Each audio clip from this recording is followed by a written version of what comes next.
Halo pemirsa JBR TV, dari Sabang sampai Merauke, dari Miangas hingga Pulau Rote.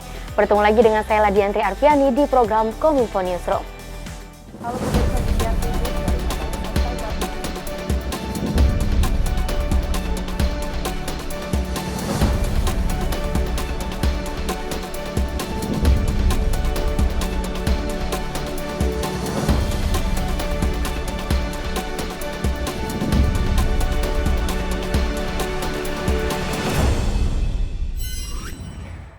Pemirsa, mengawali informasi pertama dalam rangka mendampingi agenda Presiden Joko Widodo pada konferensi tingkat tinggi ASEAN ke-40 dan 41 di Phnom Penh, Kamboja, Menteri Luar Negeri Retno Marsudi mengatakan sejumlah rangkaian KTT ASEAN ke-40 dan 41 digelar dalam plenary session dan treaty session. Menteri Luar Negeri Retno Marsudi pada keterangan pers di Phnom Penh mengatakan Presiden Joko Widodo akan menghadiri upacara pembukaan konferensi tingkat tinggi atau KTT ASEAN, yakni ke-40 dan 41, serta KTT terkait lainnya yang akan digelar di Soka Phnom Penh Hotel. Menlu menjelaskan bahwa KTT ASEAN ke-40 dan 41 akan digelar dalam plenary session dan treaty session.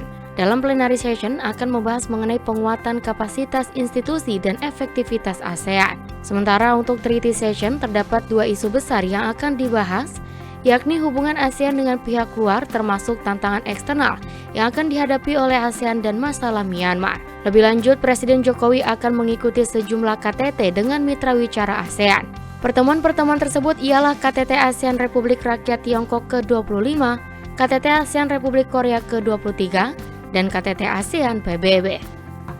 Dalam pertemuan ini, Bapak Presiden menyoroti berbagai tantangan, baik internal maupun eksternal yang dihadapi oleh ASEAN. Selain mencoba membantu penyelesaian krisis di Myanmar, ASEAN juga harus mampu menavigasi menajamnya rivalitas di antara kekuatan besar. Dan menghadapi tantangan ini, Bapak Presiden menyerukan pentingnya ASEAN menjadi bagian dari solusi. Untuk itu, Bapak Presiden mendorong penguatan sinergi antara pemerintah dengan parlemen untuk memperkokoh kesatuan dan sentralitas ASEAN. Di tengah belitan krisis Myanmar yang menjadi sorotan utama dalam pertemuan puncak KTT ASEAN 2022 di Kamboja, perkembangan dan isu keanggotaan Timor Leste menjadi negara ke-11 ASEAN juga hangat diperbincangkan. Meski demikian, juru bicara KTT ASEAN 2022 Hai Kong Pok menyebut ada beberapa syarat yang belum dipenuhi negara yang dulu masuk provinsi ke-27 Indonesia tersebut. Konferensi tingkat tinggi ASEAN 2022 yang dilaksanakan di Phnom Penh, Kamboja membahas kurang lebih 100 dokumen. Salah satunya adalah perkembangan isu keanggotaan Timor Leste di ASEAN. Menteri Luar Negeri Republik Indonesia Retno Marsudi menyebutkan bahwa para Menteri Luar Negeri ASEAN telah membahas mengenai hal tersebut dan akan berlanjut hingga pembahasan di tingkat para pemimpin ASEAN. Juru bicara KTT ASEAN 2022 Hai Kong Pok menyebutkan hal ini akan terus dibahas dan dikaji sehingga diperlukan sejumlah cara. Salah satunya dilihat dari tim pencari fakta untuk Timor Leste dari Komunitas Politik Keamanan ASEAN. Untuk mewujudkan keanggotaan Timor Leste di ASEAN, Presiden Timor Leste Jose Ramos Horta hingga saat ini secara intensif melakukan diplomasi dengan beberapa negara termasuk Indonesia. Mengenai keanggotaan Timor Leste, para Menteri Luar Negeri membahas mengenai laporan fact-finding team yang sudah dilakukan secara objektif.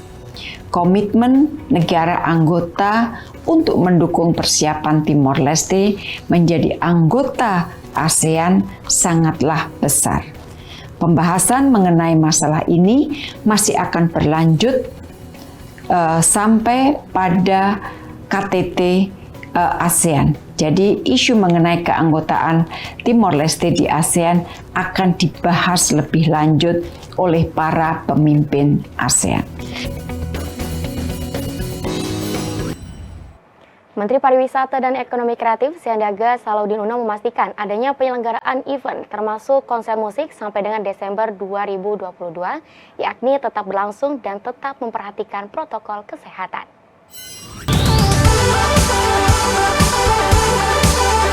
Kementerian Pariwisata dan Ekonomi Kreatif menanggapi adanya isu tidak diperbolehkannya penyelenggaraan event sampai dengan Desember 2022. Menteri Pariwisata dan Ekonomi Kreatif Sandiaga Salahuddin Uno dalam weekly press briefing mengungkapkan bahwa Presiden Joko Widodo telah mengizinkan adanya penyelenggaraan event termasuk konser musik juga acara budaya. Namun, tetap memperhatikan protokol kesehatan dan keamanan sehingga mampu memberikan rasa aman serta nyaman bagi penyelenggara, pelaku ekonomi kreatif maupun masyarakat. Menparekraf menyebut pihaknya telah menyusun buku pedoman CHSE atau Cleanliness, Health Safety, Environment Sustainability. Sebagai panduan penyelenggaraan event dilakukan dengan prokes yang ketat agar konser maupun gelaran budaya bisa terselenggara dengan baik. Pada kesempatan yang sama, melalui Deputi Bidang Produk Wisata dan Event Kemenparekraf akan terus memfasilitasi para pelaku penyelenggara event dan akan berkolaborasi bersama Polri, Satgas COVID-19, serta Kementerian Kesehatan untuk mengurangi segala bentuk kejadian yang merugikan banyak pihak di dalamnya. Adanya isu tidak boleh diselenggarakan event sampai Desember. Nah, sama sekali tidak benar. Isu ini sangat kontraproduktif terhadap bisnis konser musik di tanah air. Presiden Jokowi telah mengizinkan konser digelar dengan syarat protokol kesehatan dan keamanan terpenuhi.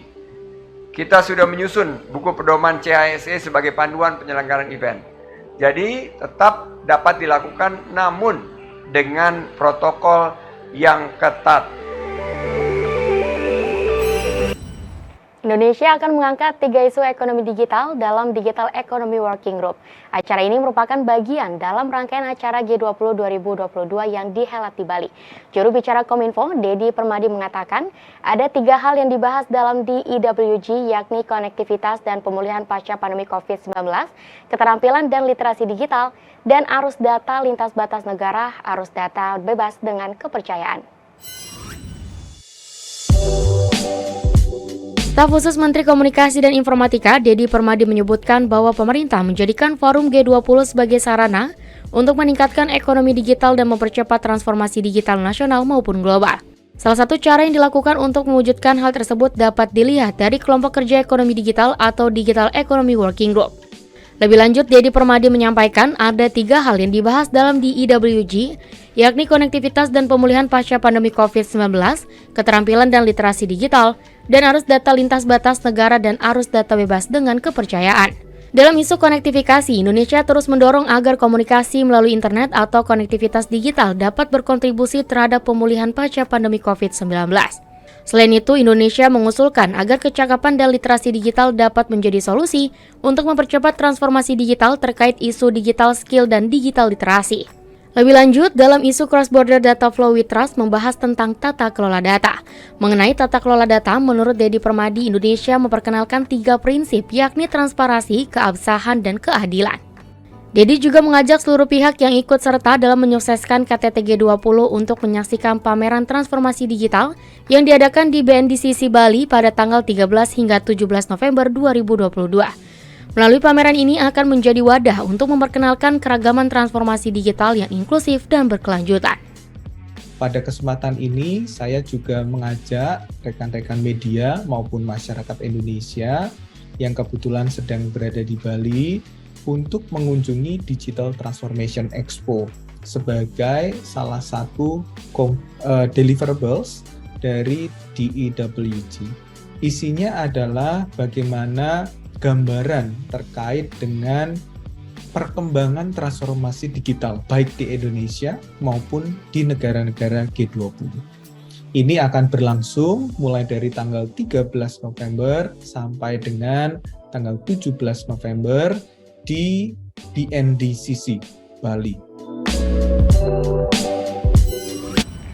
Pemirsa, setelah jeda iklan berikut, kami akan kembali sesaat lagi dengan informasi lainnya. Tetaplah bersama kami.